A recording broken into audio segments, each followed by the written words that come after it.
Dicen que usted es un gran asesor. Cuénteme. ¿Qué le parece la primera universidad chilena en acreditar su calidad en Estados Unidos? Un tremendo programa de intercambio y becas para buenos puntajes, como el mío.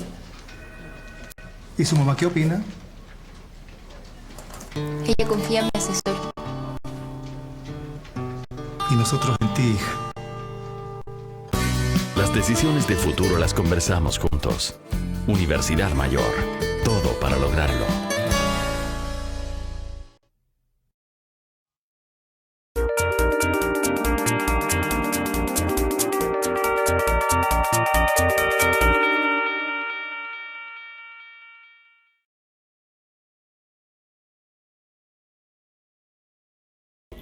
Hola amigos de Puntaje Nacional, mi nombre es Juanjo y voy a reemplazar el día de hoy al profesor Nicolás, que tuvo que ausentarse por el día de hoy. Probablemente nos conozcamos con algunos, ya que nos hemos visto en las clases de física. Y en la clase de hoy vamos a realizar ejercicios de suficiencia de datos. Así que espero que estén muy preparados para la clase de hoy. Ya queda muy poco para la PSU. Y la clase de hoy creo que va a ser muy entretenida y muy fructífera para todos nosotros, ya que estas preguntas son o pueden causar una gran dificultad a la hora de resolverlas. Así que espero que estemos con todos los ánimos. Primera vez que yo realizo una clase de matemática acá, así que me gustaría primero que nos vayamos presentando como para ir conociéndolos. Veo algunos nombres similares que he visto en las clases de ciencias. Mientras dejamos todo listo para dar comienzo a la clase. Acá en Santiago hace un calor pero extraordinario, mucho calor. Tengo entendido que no todos los que nos siguen son de Santiago, hay mucha gente de regiones. Espero que allá el clima esté mucho más agradable. Ojalá también ya tengan bien claro la sede donde van a rendir la PSU, tengan bien claros todos los horarios. Ya no hay margen para error, queda muy poquito para la prueba. Y espero que estén muy preparados también. Aquí van apareciendo algunas ciudades, comunas, Maipú, Peñaflor, Antofagasta. Me imagino que en Antofagasta debe ser mucho más calor que acá en Santiago. Viña, Valdivia, Iquique, hartas partes de nuestro bonito país. Valdivia, bonito Valdivia. Chillán, Frutillar, muy variada aquí. Las localidades de los jóvenes que nos siguen. Bueno, sin más preámbulos, vamos a dar inicio a la clase de hoy, que tal como les mencioné, son ejercicios sobre suficiencia de datos, aquellos donde el enunciado nos va a entregar información acerca del problema y nosotros debemos saber discriminar de cuál de las dos afirmaciones que nos están entregando nos van a permitir resolver el problema. Si solamente va a bastar con una, o si es necesario el uso de las dos, o el uso es excluyente también, es decir, que cada una por separado sirve para resolver el problema. Vamos a partir con un ejercicio de geometría. A mi parecer, los ejercicios que son un poquito más complicados para esta prueba. Tenemos acá en la figura un rombo de lados ABCD.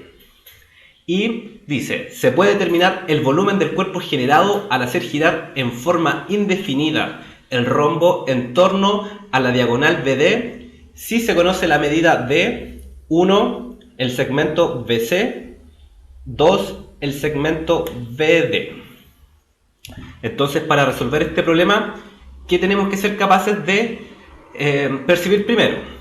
¿Qué volumen se genera? ¿Qué figura geométrica se va a generar si nosotros hacemos girar indefinidamente un rombo en torno a una de sus diagonales? En este caso en particular, en torno a la diagonal más larga. Si recordamos, un rombo es un cuerpo geométrico en el que todos los lados son iguales, ¿cierto? Es una especie como de cuadrado en que se movieron los lados, ¿cierto? Y tiene dos diagonales, una que es más grande que la otra. En este caso BD va a ser la diagonal más grande y CD va a corresponder a la otra diagonal, la más corta. Estas diagonales se van a intersectar perpendicularmente, ¿cierto? Y también van a dividirse, es decir, se van a cortar exactamente en la mitad. Aquí, como muy bien dicen en el chat, si nosotros hacemos girar el rombo en torno a una de sus diagonales de forma indefinida, vamos a obtener dos conos, ¿cierto? no sé si se han dado cuenta, uno en el lenguaje cotidiano llama cono a lo que es un cilindro, ¿cierto? Para que tengan bien claro a qué corresponde un cono. Corresponde a la revolución que genera un triángulo, ¿cierto? Y aquí el rombo también corresponde a la simetría entre dos triángulos que son isósceles. Entonces se van a formar dos conos que van a compartir la misma base. Entonces, el área de un cono la vamos a obtener como un tercio de pi por r al cuadrado por h. ¿Qué es r? R va a corresponder al radio de la base, ¿cierto? Y h va a corresponder a la altura que tenga el triángulo que la va a estar generando. Entonces, vemos acá en el dibujo, tenemos aquí el segmento BD. Si bien no está muy derecho, pero se entiende que esa va a ser la recta. Entonces, el volumen del cono que se va a generar solamente con el rombo que está acá arriba, recordemos que se van a formar dos conos distintos, va a ser igual a un tercio de pi r cuadrado y h. H vamos a llamar a la altura y r va a ser el radio, porque recuerden que esto al girar se va a formar una circunferencia en la base. Bueno, entonces, de esa relación matemática nosotros también podemos inferir inmediatamente de que es necesario conocer tanto el radio como la altura para poder calcular el volumen que se va a generar al revolucionar este rombo. Analizamos la primera proposición. Dice que si conocemos el valor del segmento BC, con esta sola proposición no es posible determinar el volumen del cuerpo porque no nos va a permitir calcular el radio o la altura de este triángulo que se forma arriba, ¿cierto? Pero si ahora ocupamos la otra proposición, BD, si conocemos el valor de la transversal, sí vamos a poder determinar el volumen. ¿Y cómo? ¿Cómo vamos a poder determinar el volumen que se va a generar en ese caso? Vamos a necesitar el uso también de uno. No solamente va a bastar con conocer el valor del segmento BD, sino que también va a ser necesario usar el enunciado BC.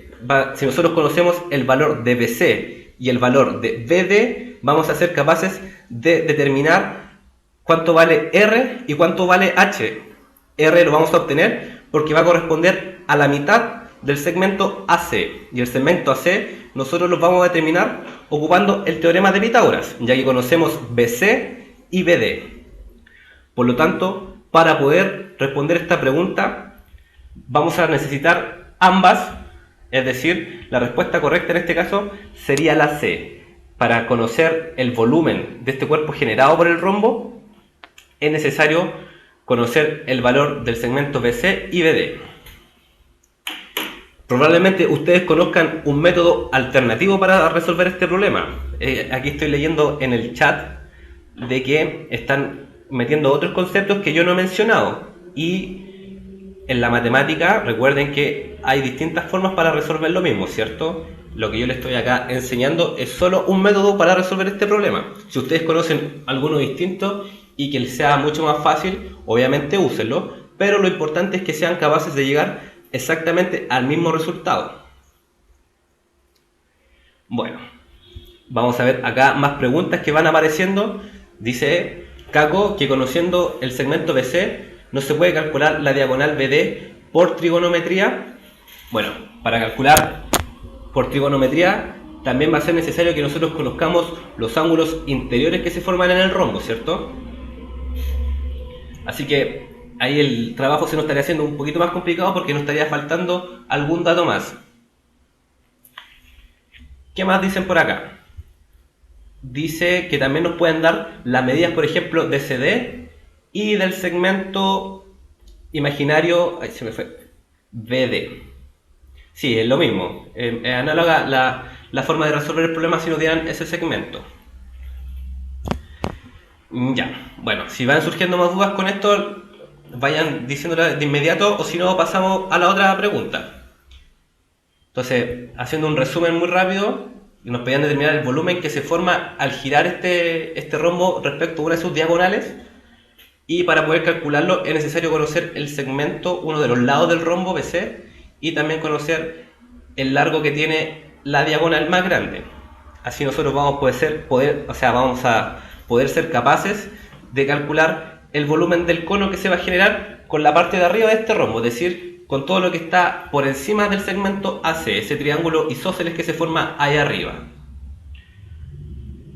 Y vamos a multiplicar ese volumen por 2, porque se van a formar dos conos. Ojo, aquí también en el chat hacen una acotación que es muy importante, que el sentido de giro tampoco importa, porque independiente del sentido que sea el giro, se va a formar la misma figura geométrica. Ya. Y otra pregunta que aparece acá es que dicen que si es un rombo BD es igual a AC, eso no se cumple. Las distancias que hay de BD y AC no son iguales. Las diagonales en un rombo no tienen el mismo valor. Hay una que va a ser más grande, que va a ser la diagonal mayor, y va a haber otra que va a ser la diagonal menor. Ya, entonces continuemos si no quedan más dudas respecto a esto.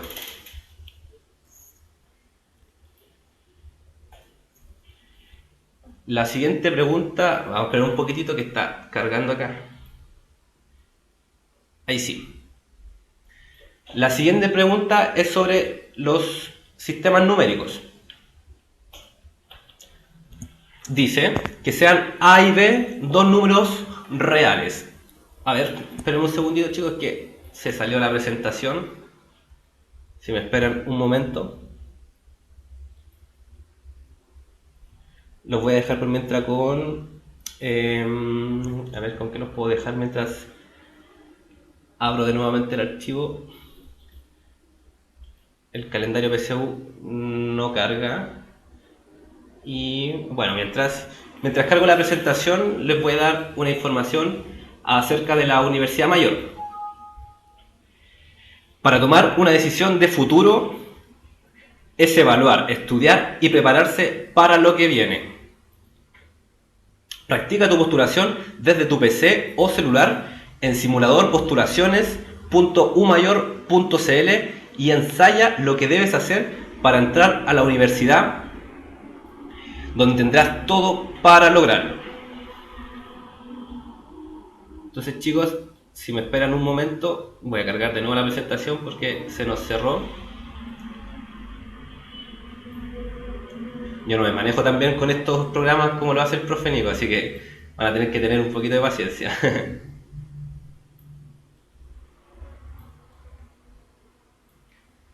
Ahora sí. Estamos con la pregunta nuevamente.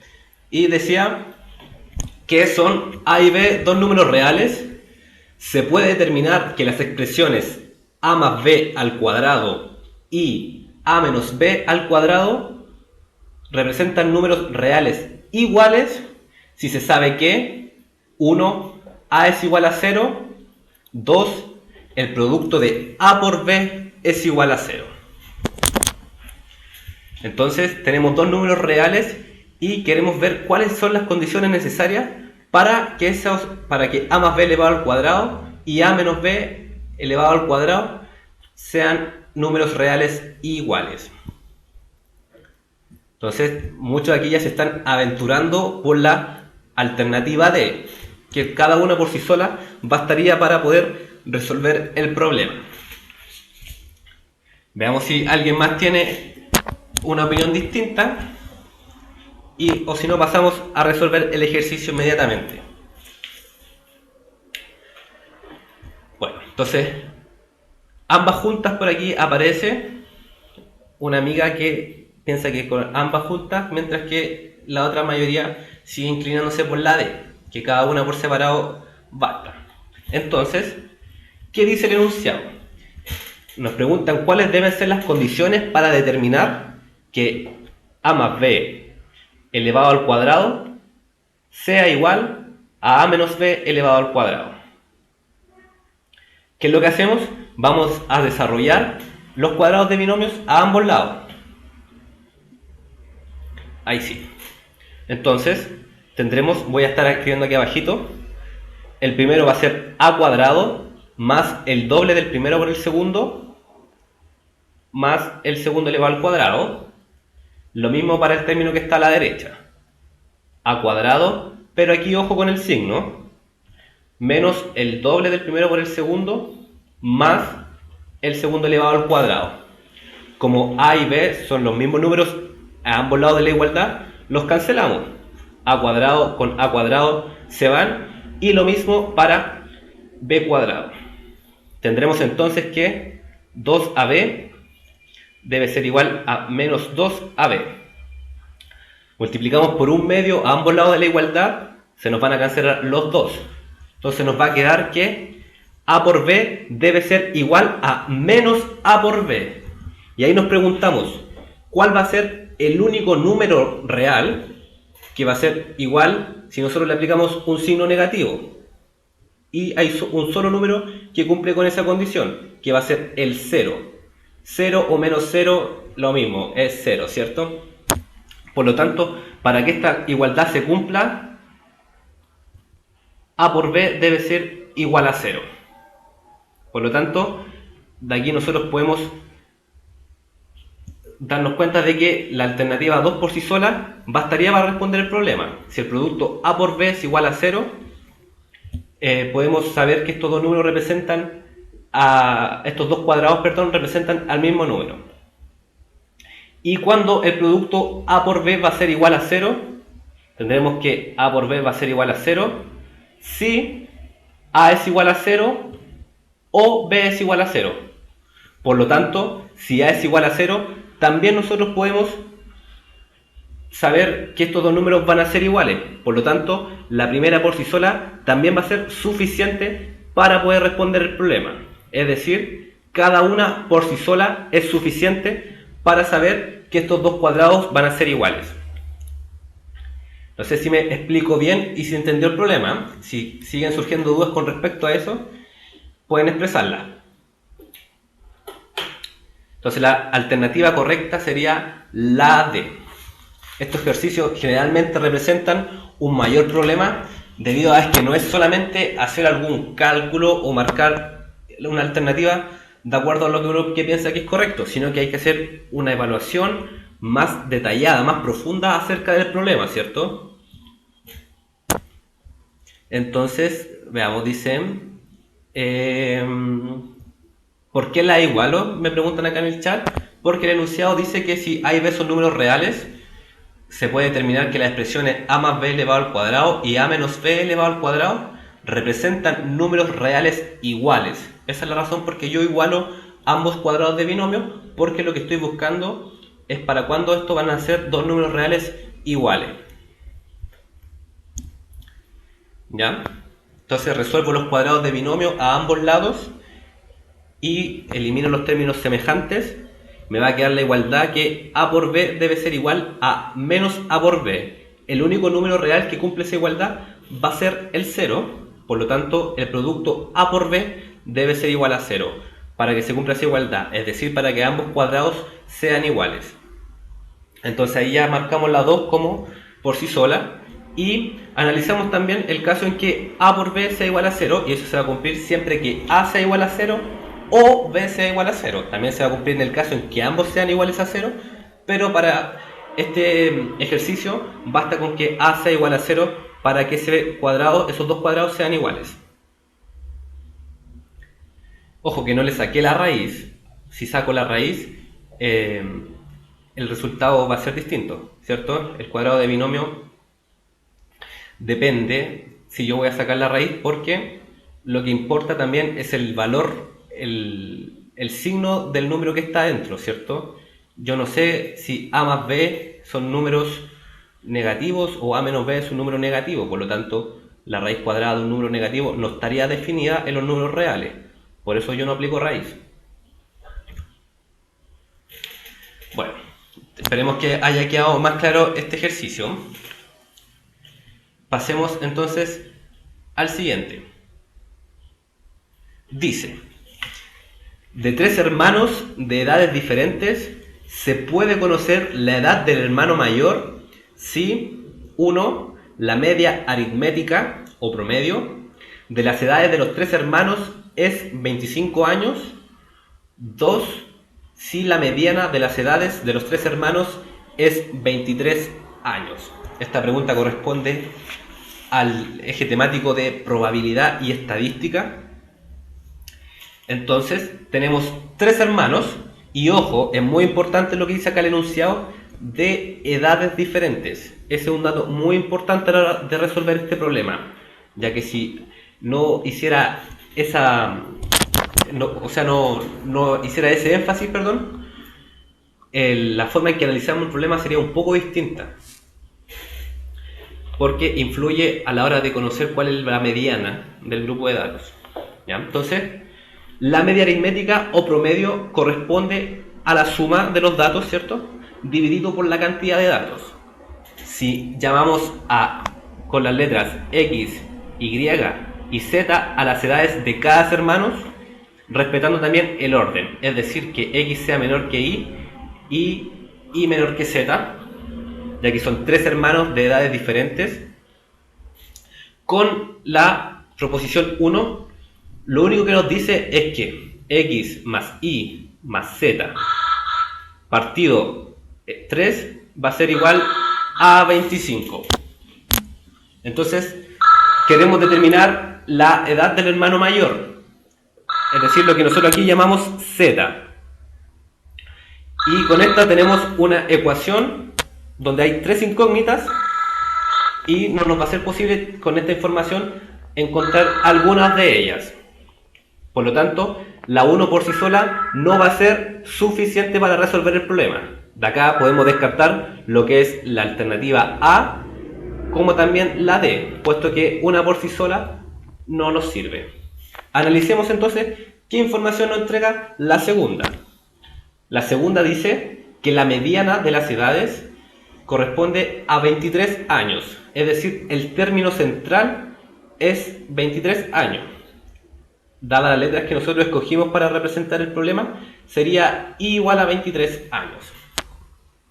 Pero seguimos teniendo una ecuación, pero ahora para 2 incógnitas. La proposición 2 solamente nos elimina una incógnita, pero aún así tenemos 2 incógnitas para una sola ecuación, y con eso no podemos seguir resolviendo, y va a ser necesario requerir información adicional para resolver el problema. Por lo tanto, la alternativa correcta sería la E. Necesitamos más información para poder determinar la edad del hermano mayor. ¿Se va entendiendo, chicos? Vayan expresando todas sus dudas.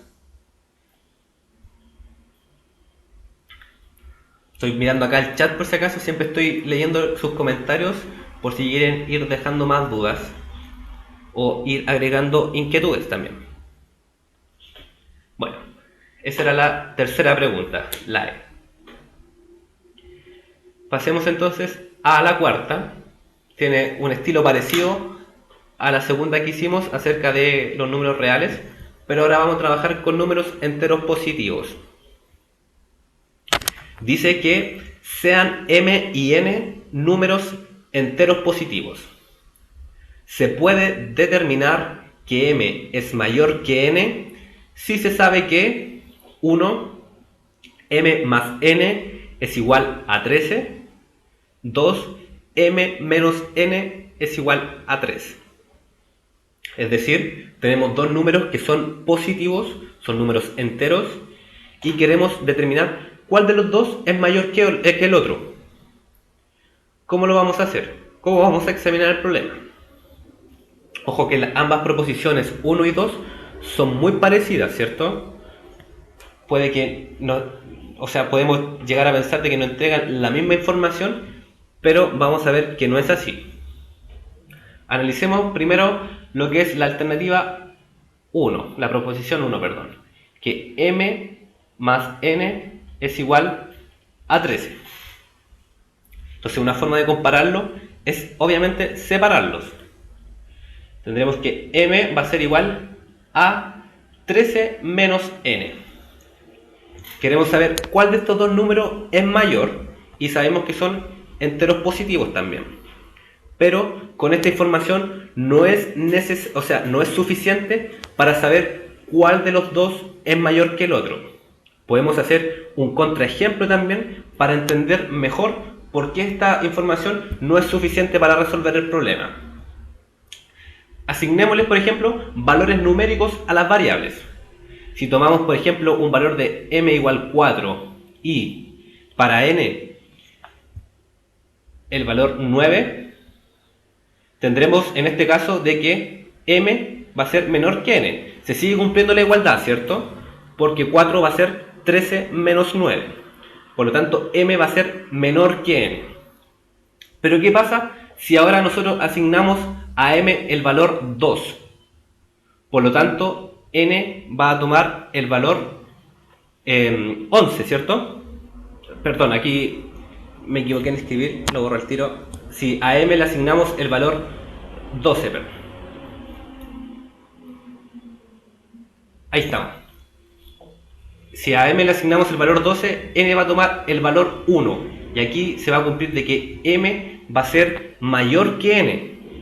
Por lo tanto, con esta información no va a ser claro cuál de estos dos números es mayor que el otro. Se presta para una ambigüedad. Y ojo, que estamos respetando lo que nos dice el enunciado. Porque para los valores numéricos que yo tomé para hacer este contraejemplo, estoy respetando de que m y n sean números enteros positivos. Por lo tanto, con 1 por sí sola no basta. Podemos descartar entonces lo que es la alternativa A como la D. Pero ¿qué pasa ahora para la proposición 2? Si m es igual, voy a escribirlo de nuevo mejor, m menos n es igual a 13. Despejamos acá y obtenemos que m va a ser igual a 13 más n.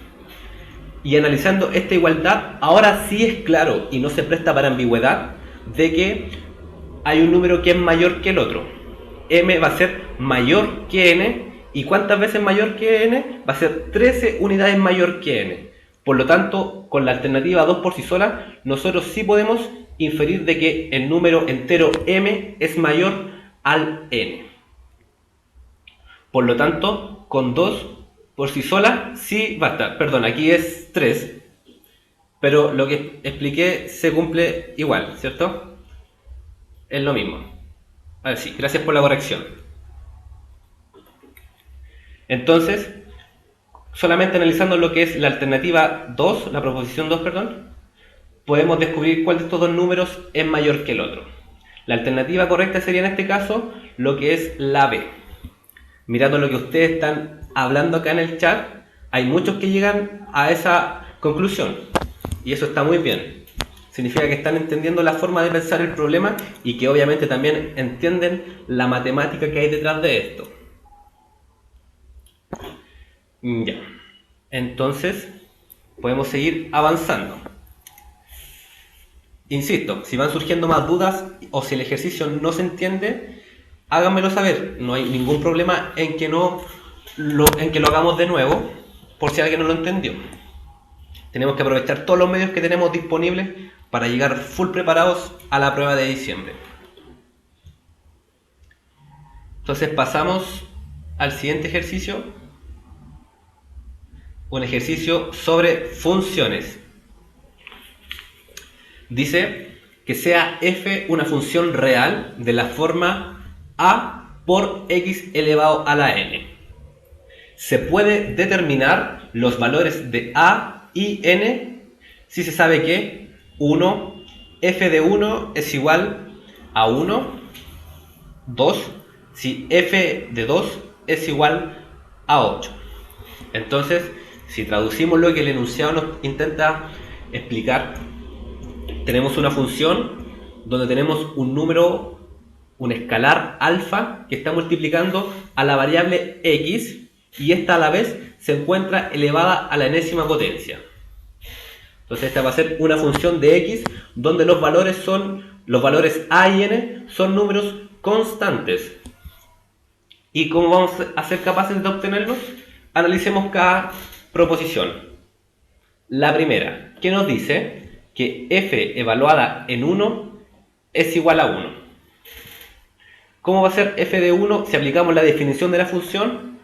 Va a ser igual a por 1 elevado a n. El 1 elevado a cualquier número nos va a dar 1. Por lo tanto, esto es igual a A por 1 y esto es igual a A. Es decir, f de 1 es igual a A y f de 1 es igual a 1. Por lo tanto, A es igual a 1. Pero con esta proposición no podemos inferir nada acerca del valor de m, puesto que 1 elevado a cualquier potencia va a ser 1, ¿cierto? No podemos sacarle más información a esta proposición. Por lo tanto, la alternativa 1 por sí sola no va a ser suficiente para poder responder el problema. Descartamos de ahí lo que es la alternativa A como la D. ¿Qué pasa ahora con la segunda proposición? Dice que f de 2 va a ser igual a 8. Análogamente a lo que hicimos anteriormente, aplicamos la función. Tendremos que esto va a ser a por 2 elevado a n. Y esta proposición es incluso más pobre que la primera, puesto que con la primera nosotros pudimos obtener el valor de una de las constantes. Pudimos obtener el valor de a, pero con la segunda proposición ni siquiera nos alcanza para obtener el valor de a o de n. Por lo tanto, la alternativa 2 por sí sola tampoco va a ser suficiente para poder resolver el problema. Descartamos entonces lo que es la alternativa B. Entonces, ¿qué puede pasar? De que ambas juntas nos puedan ayudar a resolver el problema o que tengamos que requerir de información adicional. Usemos ambas entonces, 1 y 2.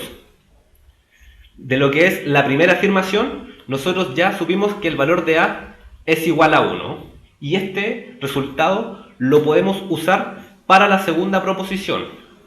Sabremos entonces de que f de 2 va a ser igual a 1 por 2 elevado a la n.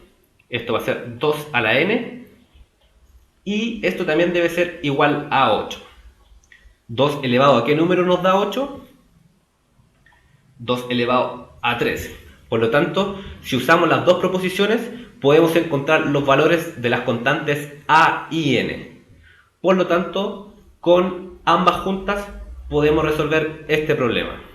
Es decir, la alternativa correcta va a ser la C. Este ejercicio son todos de la PSU del año pasado, como también de la PSU del proceso anterior. Este va a ser más o menos el nivel de las preguntas que podían encontrarse ustedes en diciembre. Por lo tanto, si son capaces de resolver este tipo de problemas, siéntanse muy confiados para la prueba. Entonces, la pregunta para hacer un resumen a los que se van incorporando, o si a alguien no le quedó muy claro, tenemos una función real de la forma f de x igual a por x elevado a n, donde x tiene como recorrido los números reales. Se puede determinar qué valores tienen a y n si se sabe que f de 1 es igual a 1 y f de 2 es igual a 8. Con la primera proposición, que f de 1 sea igual a 1, nosotros encontramos el valor de la constante a, puesto que f de 1 va a ser igual a por 1 elevado a n. 1 elevado a n va a ser igual a 1, por lo tanto f de 1 también es igual a a. De este resultado nosotros concluimos de que a es igual a 1. Pero con esta proposición no es suficiente para encontrar el valor de la constante n. Así que no va a ser suficiente esta proposición para encontrar la solución al problema.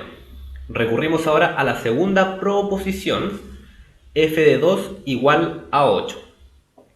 Tendremos entonces que f de 2 va a ser igual a por 2 elevado a n, ¿cierto? Estamos evaluando la función en el real 2.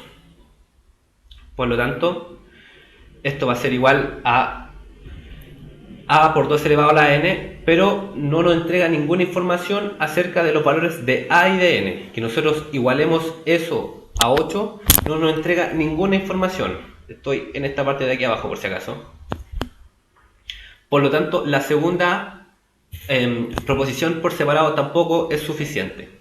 Luego, si usamos las dos, de la primera rescatamos este resultado, de que a sea igual a 1 y lo usamos en la segunda. Reemplazamos este resultado acá y llegamos a esta igualdad de que 2 a la n es igual a 8 y eso se cumple para el número 3. Por lo tanto, usando ambas proposiciones vamos a encontrar los valores numéricos de las constantes a y n en la función. Espero que ahora haya quedado mucho más claro.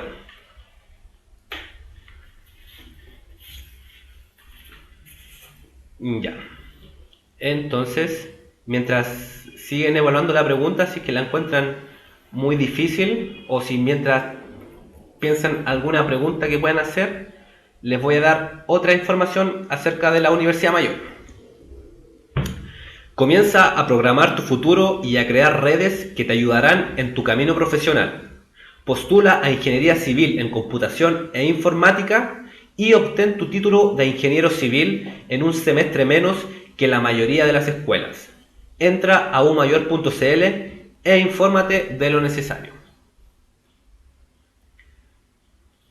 Estamos de vuelta. Ya.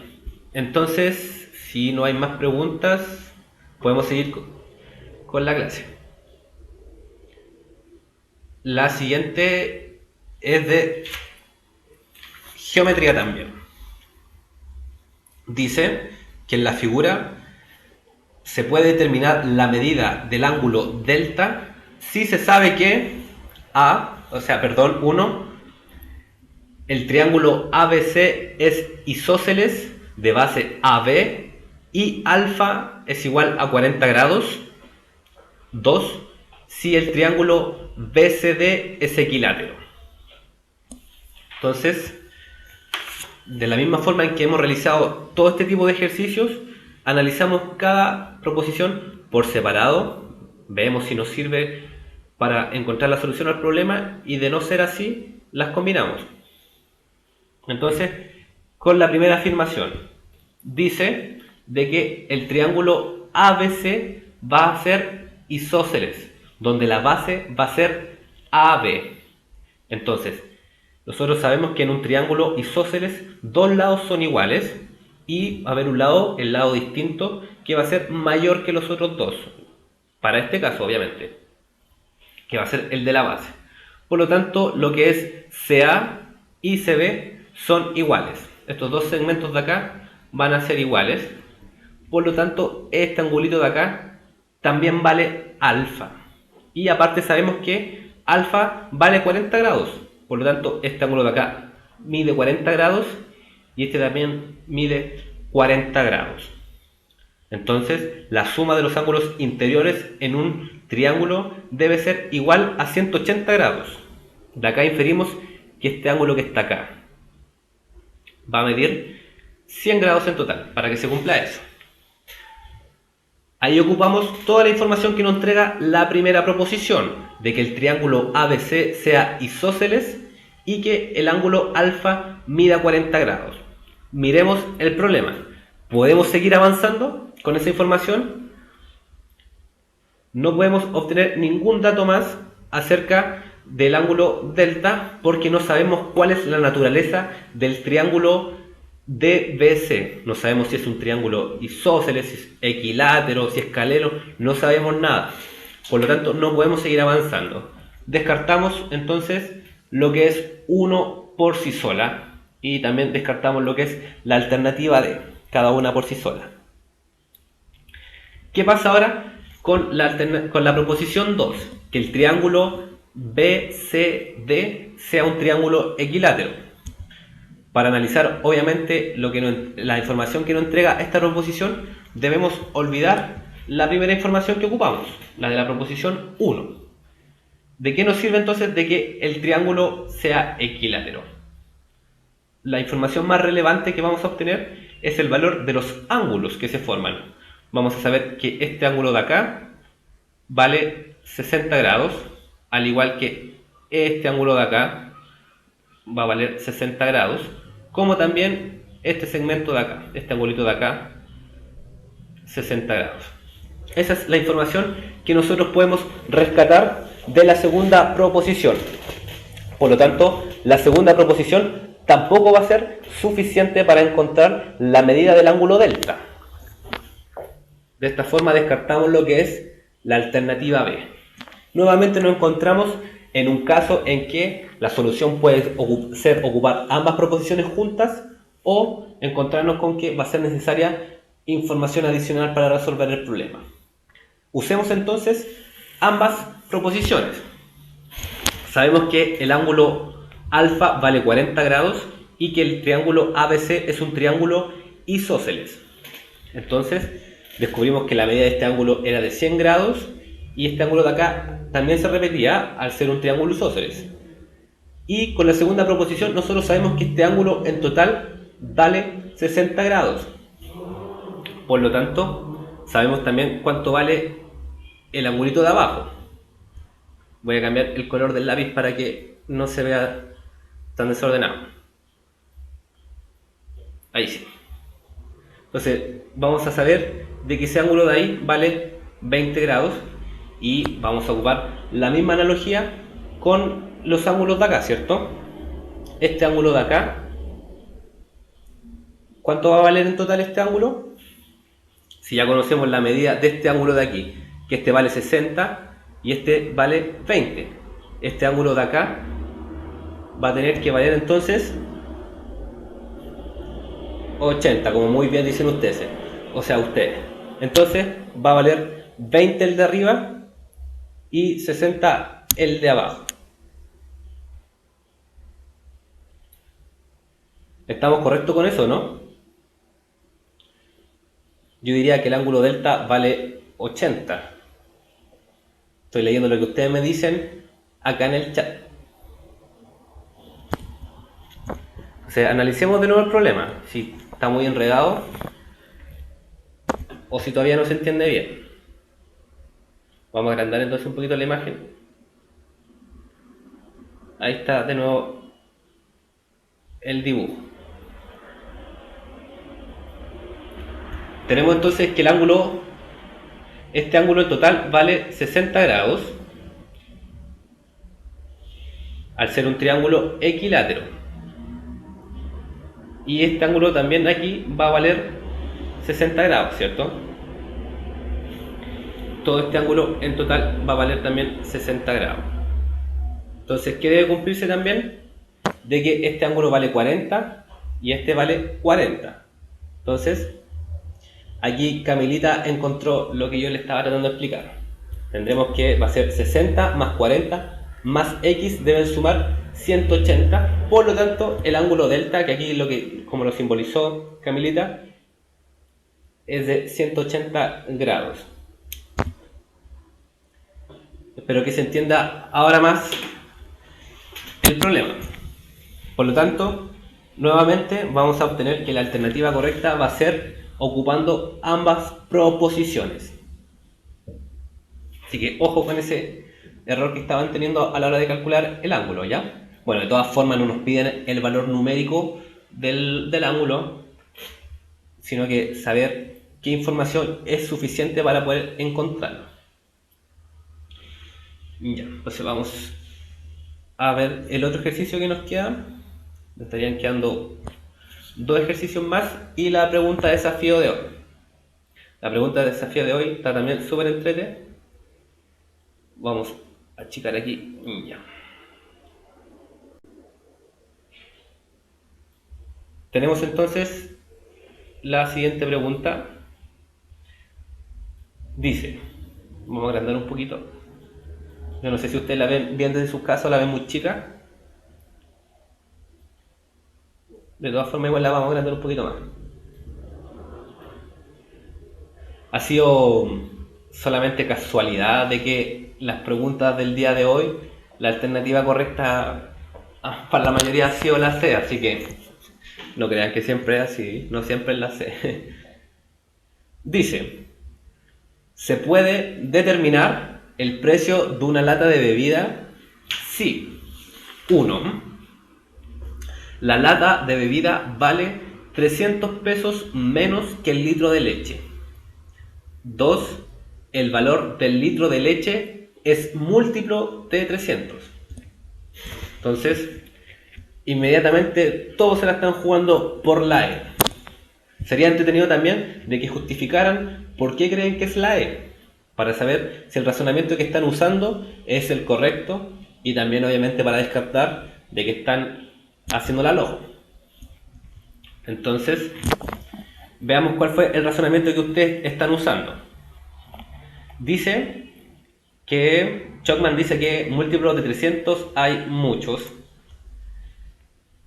Así que esa es una buena deducción que podemos sacar del enunciado, ¿cierto? Saber que el valor del litro de la leche es un múltiplo de 300 no nos dice absolutamente nada acerca de lo que puede costar la lata de bebida si tampoco conocemos alguna relación que hay entre estos dos precios, ¿ya? Entonces, lo que es 2 por sí sola, inmediatamente la eliminamos. Y la otra dice que la lata de bebida vale 300 pesos menos que el litro de leche. Es decir, la bebida, el precio de la bebida la voy a simbolizar con la letra B mayúscula y el precio del litro de leche con la letra L mayúscula. Lo que dice la primera proposición matemáticamente es eso, que en la lata de bebida vale 300 pesos menos que el litro de leche, o es lo mismo decir que el litro de leche vale 300 pesos más que la lata de bebida, ¿cierto? Despejo la lata de bebida de la ecuación porque es lo que nosotros estamos interesados en determinar. Entonces, tampoco vamos a ser capaces de determinar el precio de la lata de bebida si no conocemos el valor del litro de leche, ¿ya? Si nosotros pudiéramos conocer el valor del litro de leche, podríamos calcular el valor del litro de bebida, o sea, de la lata de bebida, restándole los 300 pesos. Por lo tanto, la alternativa 1 tampoco va a ser suficiente para que podamos encontrar lo que nos pide la pregunta. Ambas son insuficientes, por lo tanto, para poder resolverlo, vamos a requerir de información adicional. La alternativa correcta en este caso sería la E. Así que muy bien, chicos, fueron capaces de resolverla de una manera muy rápida y con muy buenos argumentos que están correctos. Y podríamos dejarlo entonces, ahora ya que están bien calentitos con todos estos ejercicios, han trabajado harto, podríamos hacer lo que es la pregunta desafío, ¿cierto? Entonces, si ustedes me dan unos segunditos para cargar la presentación, por mientras podríamos ir haciendo más preguntas o acotaciones respecto a los ejercicios que hemos visto hasta ahora, ¿ya? Podemos comentarlos y si alguno no quedó claro, podemos también ahora decirlo, mientras yo cargo la presentación de la pregunta desafío. Lo voy a dejar un poquito ahí con la cámara mientras cargo la presentación. ¿Qué dice? A ver, estoy leyendo el chat, dice, ¿cómo saco los múltiplos de un número? Buena pregunta. Inmediatamente la respondo ya.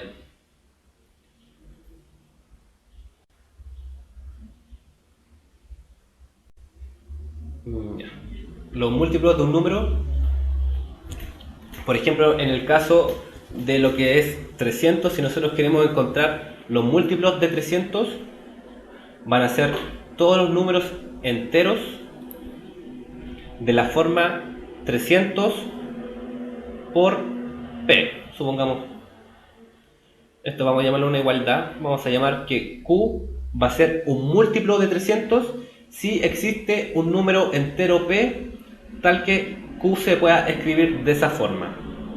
A eso vamos a llamar de que Q es un múltiplo de 300. Y ojo, P puede variar en todo lo que es el conjunto de los números enteros, porque un múltiplo de un número puede ser tanto positivo como negativo, ¿cierto? El menos 4 es múltiplo de menos 2, ¿cierto? Menos 4 lo obtenemos multiplicando menos 2 por 2, o también 2 por menos 2, ¿cierto? Por lo tanto, P y Q varían en el conjunto de los números enteros. Espero que eso haya respondido a la pregunta, ¿cierto?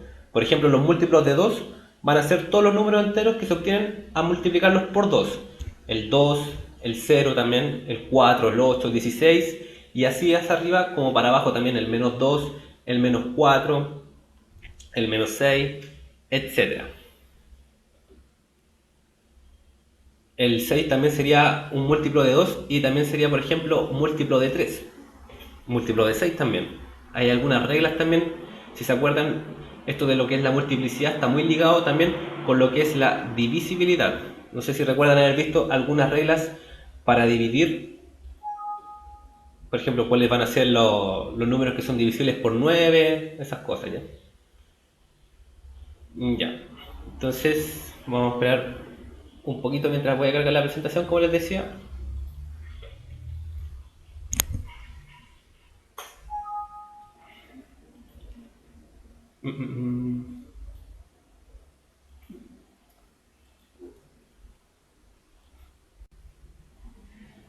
Veamos qué más preguntan. Sí. No, no es un Windows pirata por si acaso. Lo que pasa es que yo no manejo tanto bien, no me manejo muy bien con este programa, entonces se me van collera, ¿cómo se dice? Ya, aquí la encontré.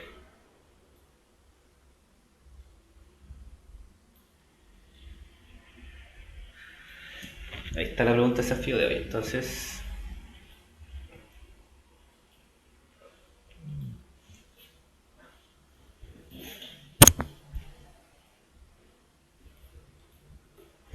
La pregunta de desafío de hoy. Tenemos en la figura el triángulo ABC congruente al triángulo A'B'C'. Ambos son triángulos equiláteros y el polígono achurado es un hexágono regular. Es posible obtener el área del hexágono achurado si se conoce la medida del segmento 1 AB, 2 AB'. Así que los voy a dejar enseguida con la pregunta de desafío, unos minutos, y las preguntas del chat las voy a resolver al tiro, así que no se desesperen. Nos encontramos en unos minutos más entonces.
Estamos de vuelta, chicos. ¿Cómo les fue con la pregunta? No veo que ninguno haya dado alguna respuesta. La encontraron muy difícil. Igual está un poquito enredado, ¿no? Pero se van a dar cuenta de que es súper sencilla. Veamos si alguien está dando respuesta. Aquí aparece la primera, la E. Pancho dice que puede ser la E, que se requiere información adicional para obtener el área del hexágono achurado. Felipe dice que es la D. Fersuni también. Guille está ahí también. Y la gran mayoría se la está jugando por la D. Gus Gusanita, mientras dice que es la A, uno por sí sola. Así que analicemos entonces la alternativa correcta. Nos preguntan qué información va a ser suficiente para poder obtener el área del hexágono regular que está dentro de esos dos triángulos que son equiláteros. Por lo tanto, analizamos primero lo que es la proposición 1. Si conocemos la medida del segmento AB. Ya, entonces, ¿qué sabemos de un hexágono regular? Un hexágono regular, nosotros podemos trazar los que son las diagonales, es decir, desde cada esquina a otra, y nos vamos a encontrar de que se encuentra constituido por triángulos que también son equiláteros. Si me voy acá al dibujo, si trazamos aquí las líneas dentro del triángulo, no sé si de color de lápiz se nota, o podría poner otro más fuerte. ¿Se ve bien con ese color de lápiz o no? Ya. Cambiamos entonces a uno rojo. Si trazamos estas líneas acá dentro del hexágono regular, vamos a encontrarnos... Uy, que un poco chueca ese. Soy rebalote para el dibujo, parece. Ya, no importa. Si la idea es que se entienda la idea. Acá está constituido por triángulos que son equiláteros, ¿cierto? Y ojo, que dentro del chat leí también a una persona que también había concluido de que fuera del hexágono regular también hay triángulos que son equiláteros y que aparte coinciden en tener la misma área que los triángulos que están dentro, ¿cierto? Porque son 6. Tenemos que estos triángulos de aquí afuera también son triángulos equiláteros.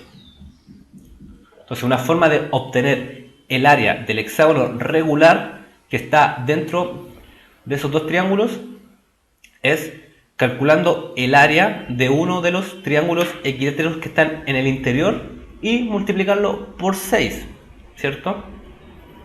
Entonces, si nosotros conocemos la medida del segmento AB, el que está acá abajo,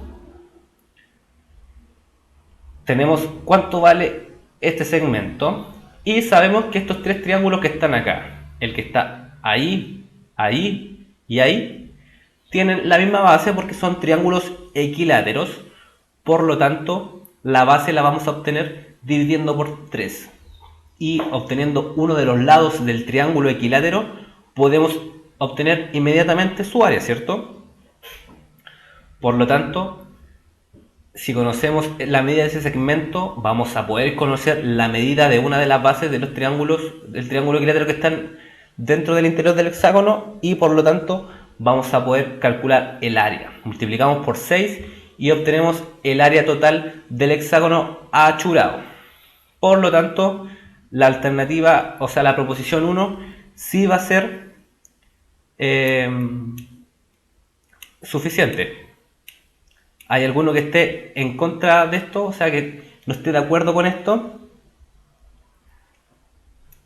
Los 6 triángulos que forman el hexágono regular son triángulos equiláteros iguales. Y son iguales a los 6 triángulos equiláteros que quedan fuera del hexágono. ¿Ya? El área del hexágono la podemos calcular entonces sumando las áreas de los 6 triángulos que lo conforman. Y ahora, ¿qué pasa con el segmento AB'? Voy a borrar este dibujo para que no se vea tan desordenado. Rayos, se me salió la pregunta. Ahí está.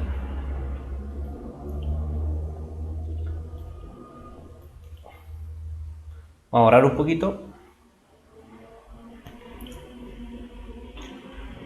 Por lo menos veo en el chat que van entendiendo. Sí, igual la pregunta puede ser un tanto enredada, pero lo menos que van entendiendo. Ya, voy a cambiar el color nomás del labio porque me va a demorar mucho en borrar. Entonces, ahora sí conocemos el segmento AB', es decir, esta recta que está por ahí, pasa por el centro del hexágono y llega al otro lado, en el punto B'. Va a pasar de que ese segmento de recta corresponde a la altura de los triángulos equiláteros, tanto como los que están dentro del hexágono, como los dos que están fuera del hexágono. Y aparte sabemos que todos los triángulos son iguales. ¿Ya? Entonces, si tenemos la altura de un triángulo equilátero, podemos también calcular su área. Y por lo tanto, vamos a sumar esas 6 áreas y vamos a obtener el área del hexágono regular que está dentro.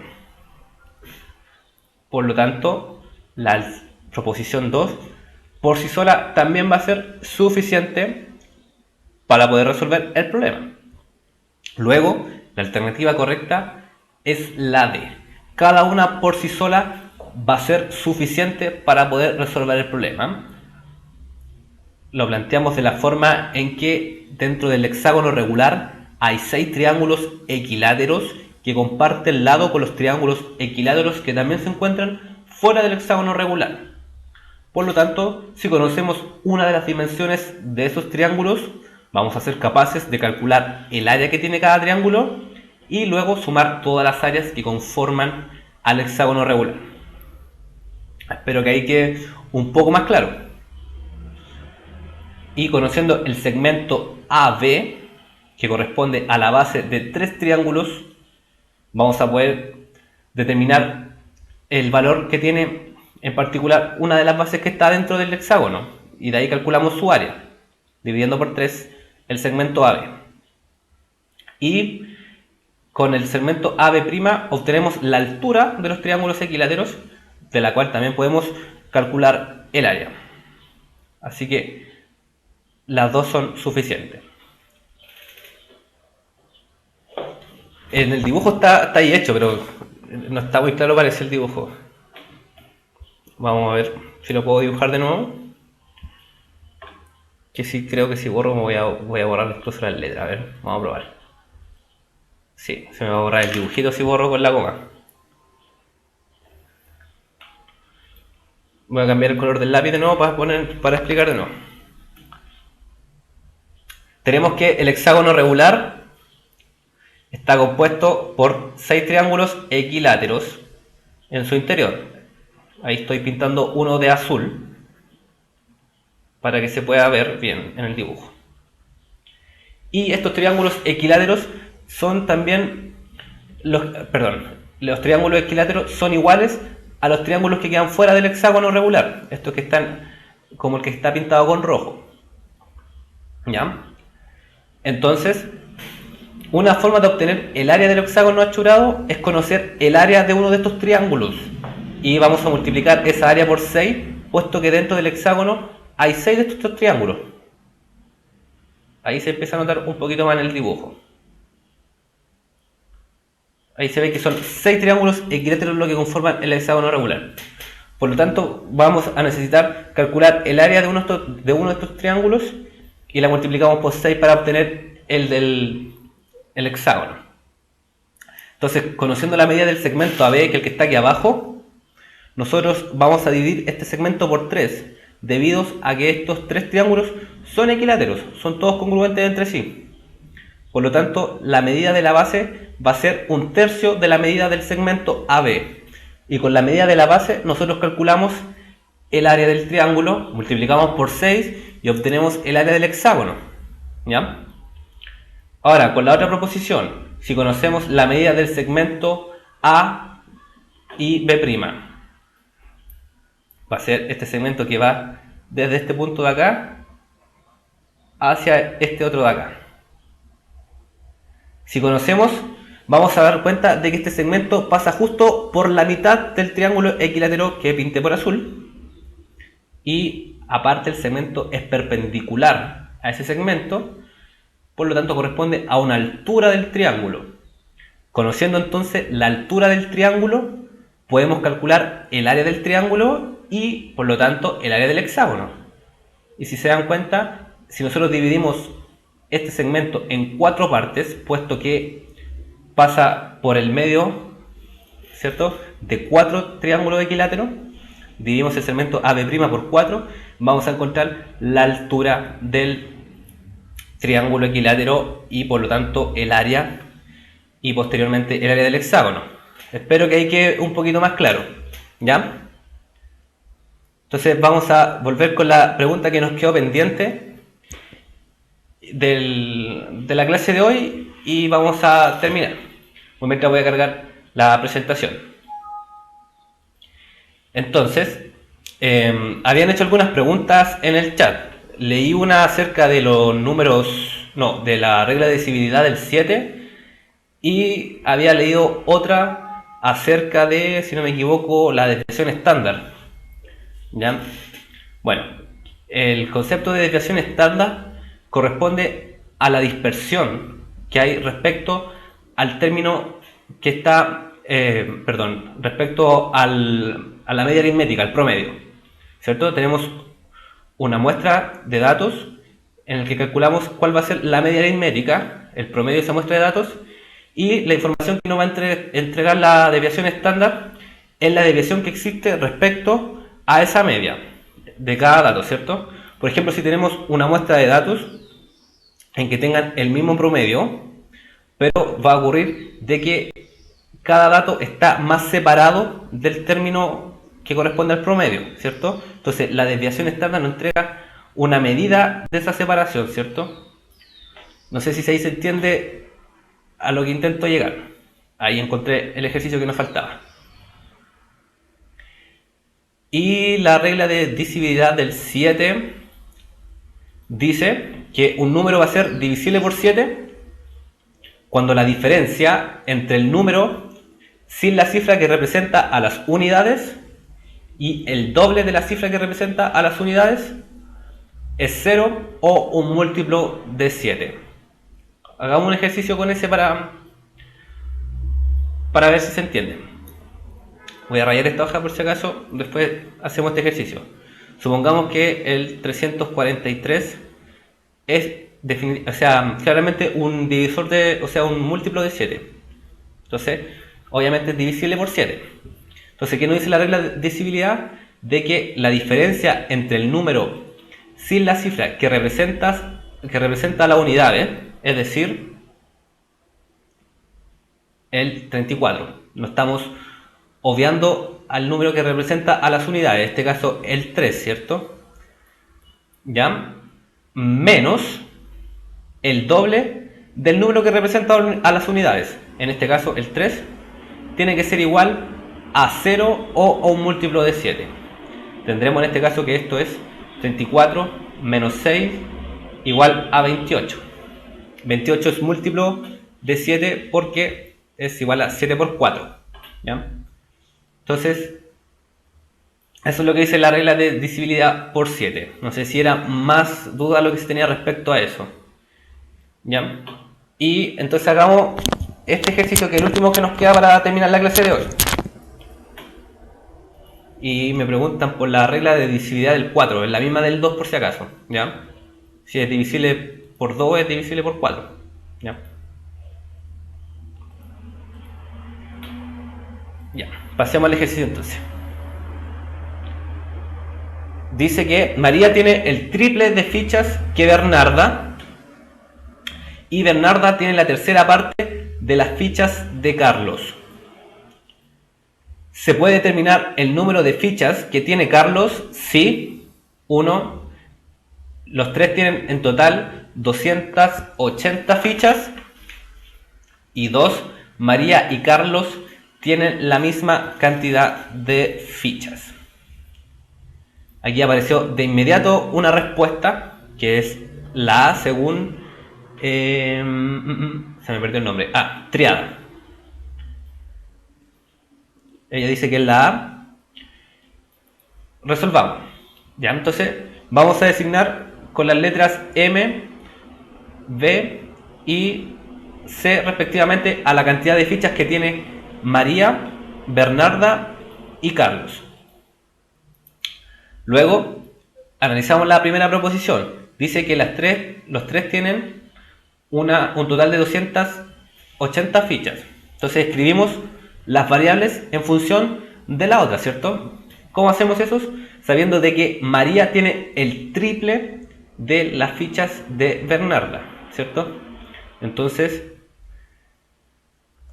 eso matemáticamente sería escribir esa igualdad. María tiene 3 veces lo de Bernarda y que Bernarda tiene la tercera parte de las fichas de Carlos.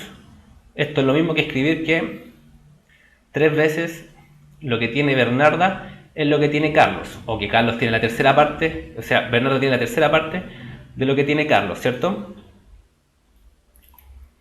De aquí nosotros podemos desprender de que María y Carlos tienen la misma cantidad de fichas, ¿ya?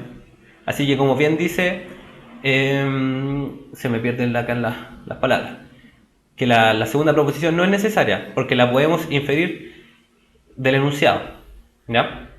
Entonces, si sabemos que los tres tienen un total de 200 fichas, sabemos que la cantidad de fichas de María más la cantidad de fichas de Bernarda más la de Carlos deben ser igual a 280. Entonces, María tiene 3 veces lo de Bernarda, al igual que Carlos. Esto va a ser igual a 7 veces B y tiene que ser igual a 280. Despejamos acá y encontramos que la cantidad de fichas que tiene Bernarda son de 40. Entonces, ¿cómo encontramos la cantidad de fichas que tiene Carlos? Multiplicando por 3. Carlos tiene 120, al igual que María tiene 120 fichas. De esa forma se reparten las fichas. Por lo tanto, tan solo basta con conocer la proposición 1, saber el total de fichas que suman los tres. La respuesta correcta sería la A.